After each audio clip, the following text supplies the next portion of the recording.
As mortgage rates continue to remain high, the housing market remains largely unaffordable for many Americans. And one trickle-down effect of that reality is that realtors continue to struggle. Last year's median gross income for realtors was just below $56,000. That is actually a decrease from 2022.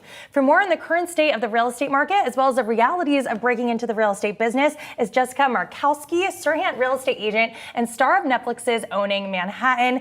Jessica, thank you so much for joining us. I'm obsessed with the show. Good. Did you finish it?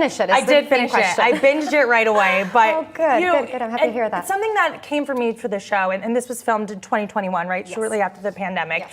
And we remain in this very wonky market. Interest rates are high, inventory is low. What are you hearing from buyers and sellers? And is it possible to even time this market right now? Yeah, it's kind of to the point of what Jonathan Gray just said from Blackstone. We're expecting interest rates to drop. I think everyone's really optimistic. There's not a lot of inventory on the market right now, but, there's still a lot of great inventory out there. But we're hoping that come September, we're going to have like a little decrease. Not to say that, I have clients who are all cash buyers, right? But, when people come with a mortgage, they're waiting for a drop. Got it. So cash is king, which is always king. Always king, which we consistently hear. One of the other big things that stuck out to me was the negotiating process here, because you guys are selling these multi-million-dollar homes. These buyers are billionaires, yet they're still holding firm with their negotiating. So when you're advising clients, or do you have any tips when it comes to home buyers that are in that negotiating process? Yeah, I think that's why they hire us, right? Like, we find this to be a beautiful craft, and we've figured out a science to how we're negotiating.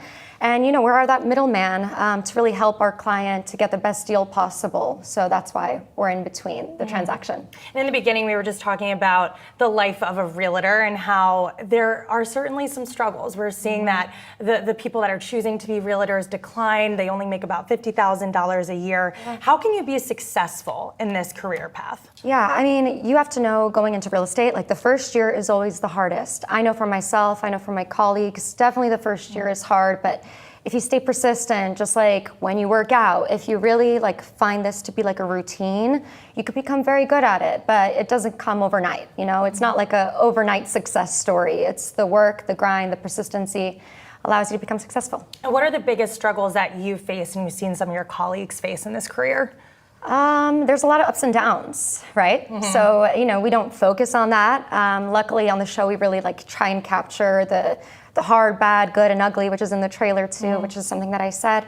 It's a grind, it's hard, but we don't really capture those hard moments, but they exist 50% of the time too. And I'm hearing more and more of people wanting to go into real estate as a second career of sorts, maybe a side hustle of sorts. Is that something that you see that's common? And can you make money and be successful doing that if you're not dedicating 100% of your time? I think you have to dedicate anything in life. You can't go half foot in. I really think if you really want to pursue the career in real estate or any job for that matter, you have to put all your eggs into that basket to be successful.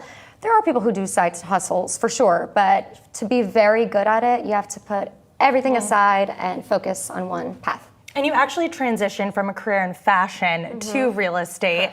I'm sure there's a lot of people out there that are curious about making a career transition, a career pivot. Yeah. What advice would you have for them? I would say do it. If you really want to switch, you're tired of the job you've had for 10 years, it's okay to switch it.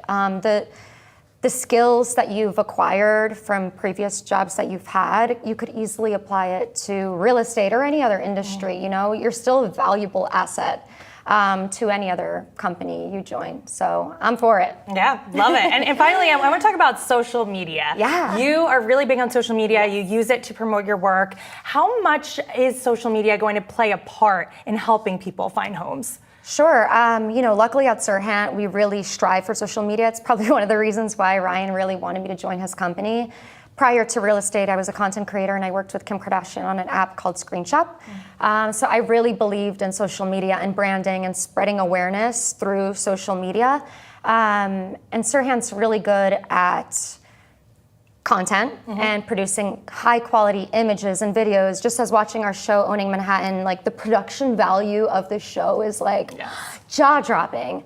And it's just because that's what sells. That's what draws you in. That's what hooks you in. And It's probably why you purchased a property, huh? Oh God, here we go. Spilling all my secrets, Jessica. I shouldn't have said it. No, but yes, and I found the show really entertaining in that sense. Yeah. When you're going out there and you're looking to buy homes, it's so different everywhere else, and New York City is such a special place. It is. New York is always going to be New York. I love and that's it. why we own Manhattan. Exactly. Well, Owning Manhattan, if you haven't watched it yet, you can watch it on Netflix. Hopefully we'll have a season 2. Yes. Jessica Markowski, thank you so much for joining us. Thank you so much. Thanks for having me. Of course, appreciate it.